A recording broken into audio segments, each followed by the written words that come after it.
Okay, it has started recording. Okay, I didn't notice that. Hi, hello everyone. How are you? I changed my setting. I actually flipped my table around, and now you can see the beautiful sky and some palm trees in my backyard. How are you doing? Did you enjoy your long weekend? Well, I hope you did.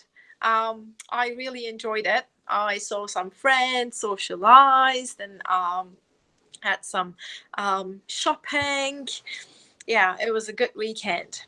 And I hope everyone has already finished their on-site assessment, the writing. You've done great? Yep. Okay, now you are ready for the third and the last writing assessment. I don't hear any cheering. Okay, come on. You have to be cheering because this is something good. You have completed 2 writing assessments. So you have written on your own 2 very good essays. Well done. Now it's time for you to write the final one, which is a research essay. Don't be scared of the title. You will have enough time and lots of guidance from your teachers to do this in case you need any help. We're always here. Okay, now let me present my screen from my computer.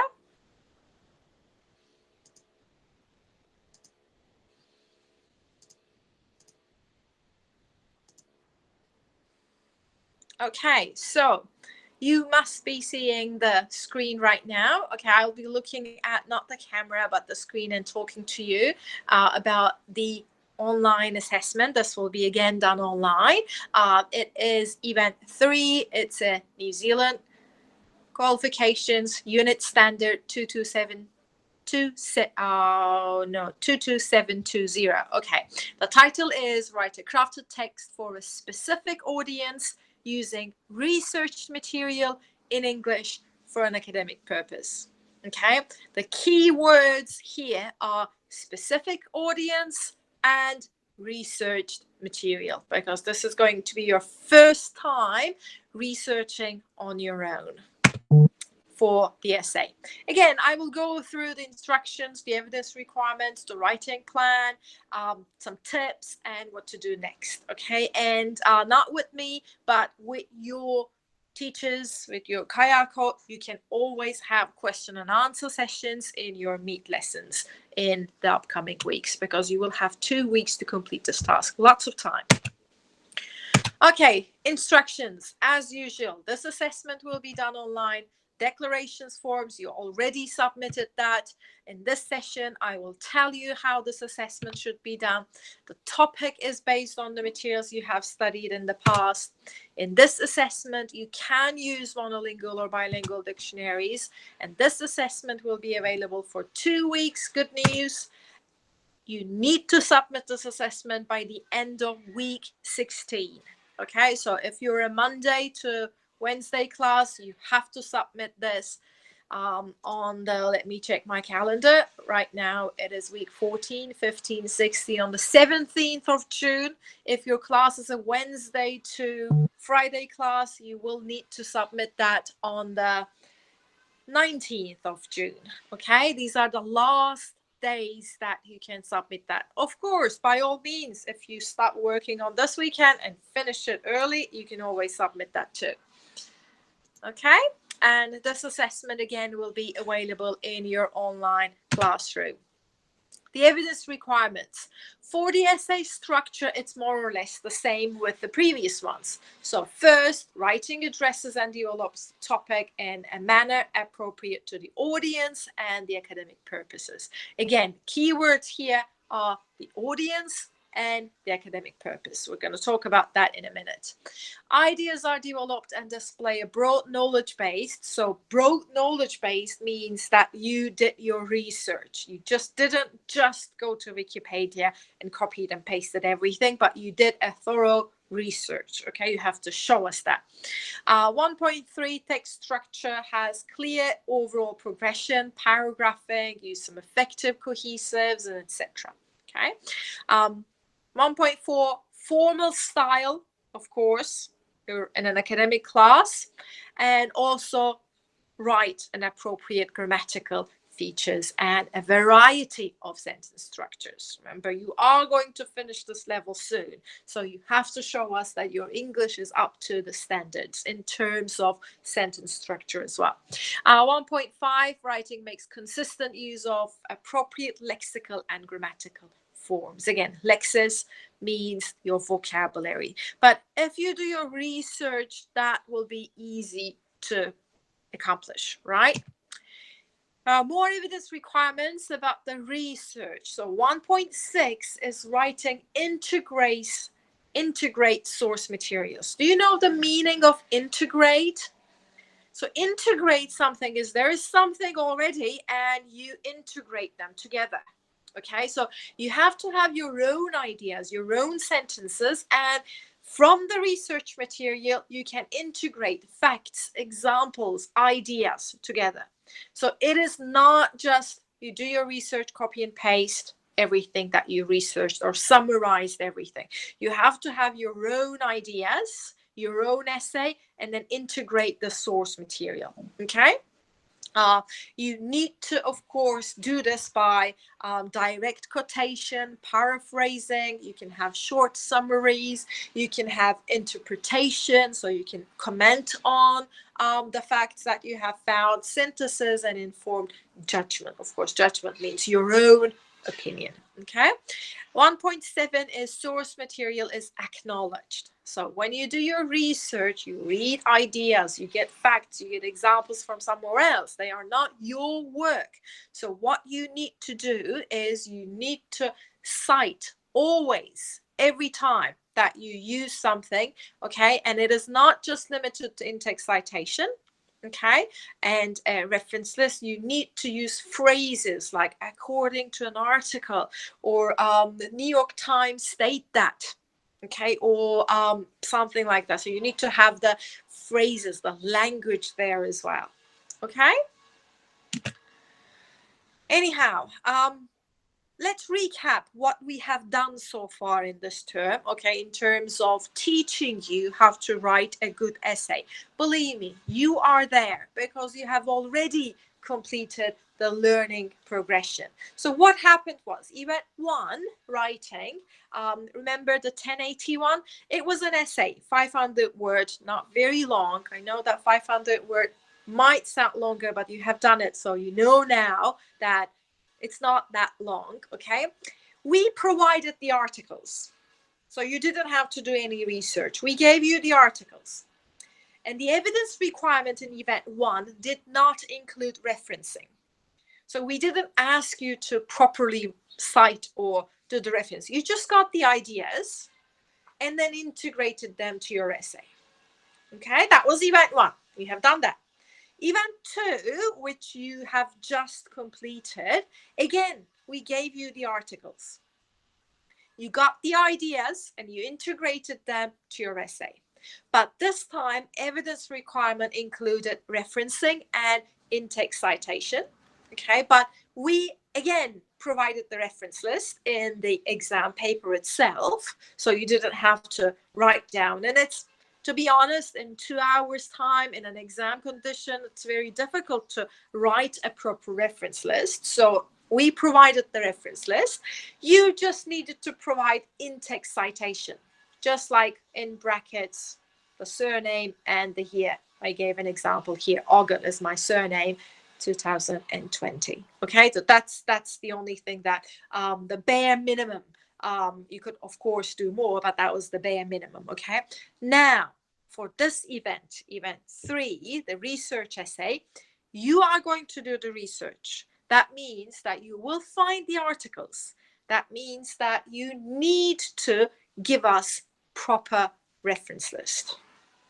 Okay, where did you get those articles? Where did you get those ideas? Where have you learned about that example? Okay, so you need to give a proper reference list and also in-text citation whenever you use an idea or a fact or an example from a resource. Okay, and you should always paraphrase, don't just copy and paste stuff. Okay, we have means to check them. So this is the learning progression. So you are already there. You can do this. Okay. I know that you are worried about the topic, but bear with me. Okay, I'm just going to talk about the referencing a little bit more.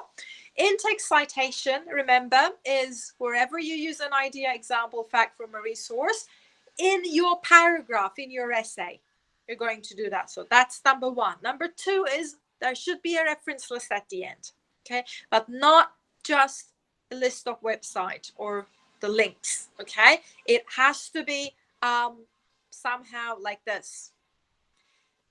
I will again post these two documents along with this video. You had them previously, okay? But just in case, if you can't find where they are, they should be in week 6 materials, week somewhere there in down in the stream, okay? So you can have a look at those documents to refresh your knowledge about how to do proper referencing, or always you can ask your teacher.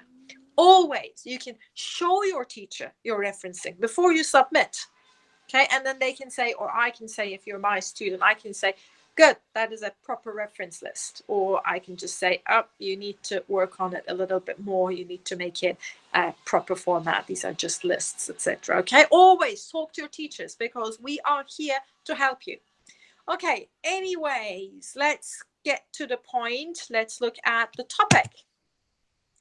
The writing task, the research. Well, you have been reading about charity organizations, volunteering. I had posted some articles and probably in your meet lessons with your teachers, if you had time in between assessments, you talked about different charity organizations, okay? Use relevant ideas from your reading and do a thorough research to write an essay, okay? So what you need to do is pick a charity organization, okay, that you have already been involved in. Choose one that champions a cause that interests you, okay? I don't want to see these pop-ups, okay? And consider the following while you do your research. Where do they work? What's their goal? How do they work towards this goal?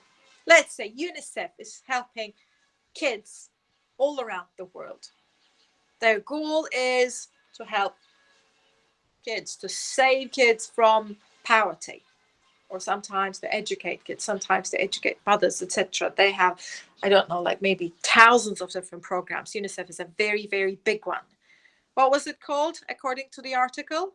It is a bingo, big international NGO, right? So think about them, okay? How can people know if they're effective? Why should your audience support them? And what can your audience do to support them? Okay, think about these points when you do your research. And let me move on. Okay, so the writing task itself is, you have an audience. You are writing for government officials who have some extra funding they wish to give to a deserving organization. So you are, as a citizen, writing a letter. Let's say I live in Havik and I heard that the local council here in Havik had extra $10,000 and they want the citizens to nominate different charity organizations to give that money to. Okay, so you are literally, your essay is a letter to government officials. Okay, and the academic purpose is to write a persuasive essay. So why my chosen charity is deserving of funding. Okay, so I'm gonna write a letter to government officials asking them money. I need to persuade them. I need to tell them why my chosen charity is deserving more funding. Okay, this will include identification of the main problems you would like to focus on and the organization that might help solve or ease that problem. Okay, so that is the audience and that is the academic purpose. These are very important. Planning your writing. In the introduction, always give some background information. Let's say you identified a social issue. Okay, introduce the charity you picked, which tries to solve that problem. And then have your thesis statement. Okay, state why the charity organization you picked deserves extra funding or government support. Easy peasy. You finished the introduction paragraph. The body paragraphs, it's actually it depends on how you develop your ideas, but this is what we suggest. Okay, first describe the problem. Okay, say why the problem is important to solve. Explore what's the problem, explore different positions on the problem, history of the problem. You know, every charity organization is trying to solve a problem, right? So that's why you need to describe the problem first. Okay, persuade the government officials that that problem is worth solving. Okay, then explain, write about the charity organization you choose, which attempts to solve the problem. What's their method? How are they trying to solve the problem? Okay, evaluate them. This is very important because you are persuading the people. Okay, you have to evaluate how well this organization is solving the problem. And again, conclusion, again, persuade them.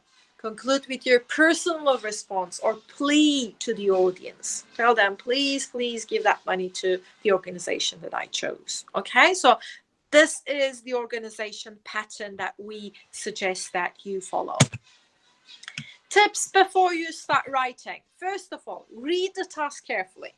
Okay, make sure that you understand the academic purpose and the audience. It is very important because in the past I've seen some examples which were completely off topic. You know what I mean with off topic? It doesn't answer the essay question.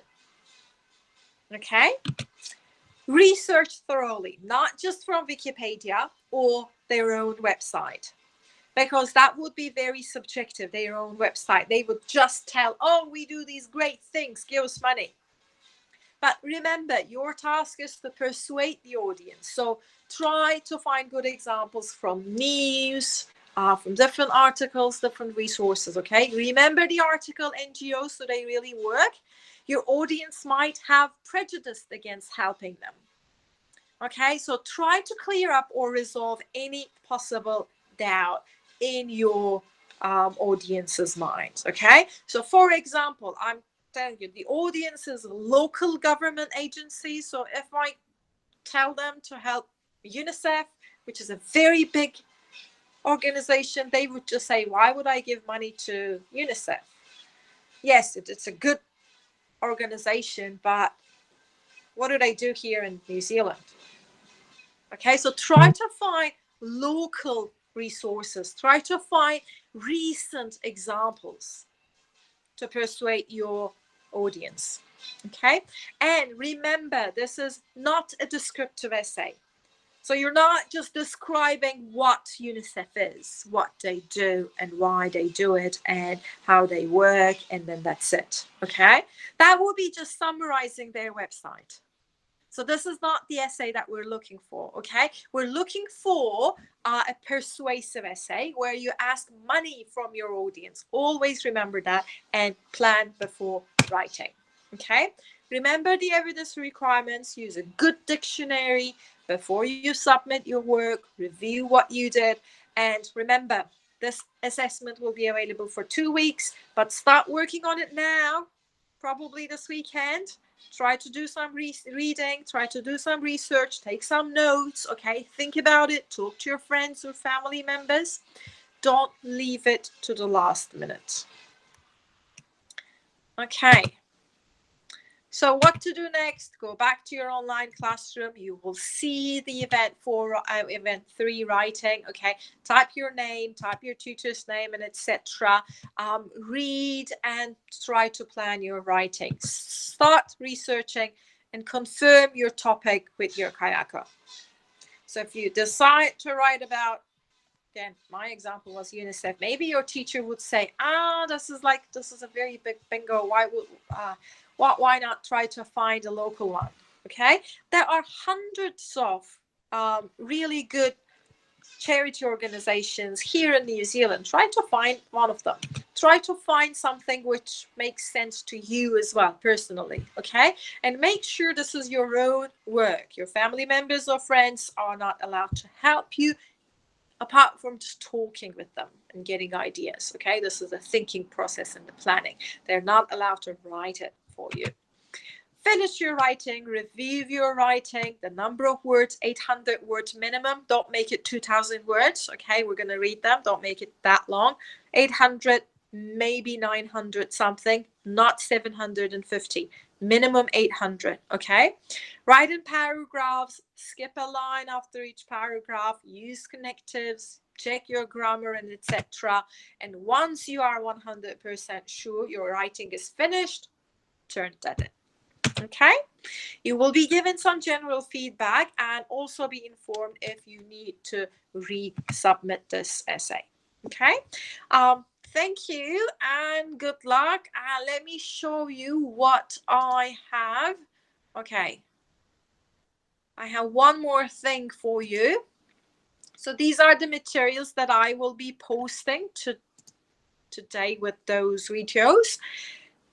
There is one example document which has actually 3 examples. Okay, these are examples from my students in the previous cohorts. So you're unlucky because you can't write, for example, the Coast Guard New Zealand because it's already given as an example. But look at these examples. Okay, look at these examples. Try to understand my comments. I have some comments here. Another example is Shakti, Women's Refuge. Read the comments that I put for those thesis statements. Okay. And the third one is arms. So these are good examples. Read them and try to write something similar to these examples. So I hope these will help you. Let me go back to my meeting. Okay, and if you have any problems, always ask your teacher. We are here to help you. Okay, good luck.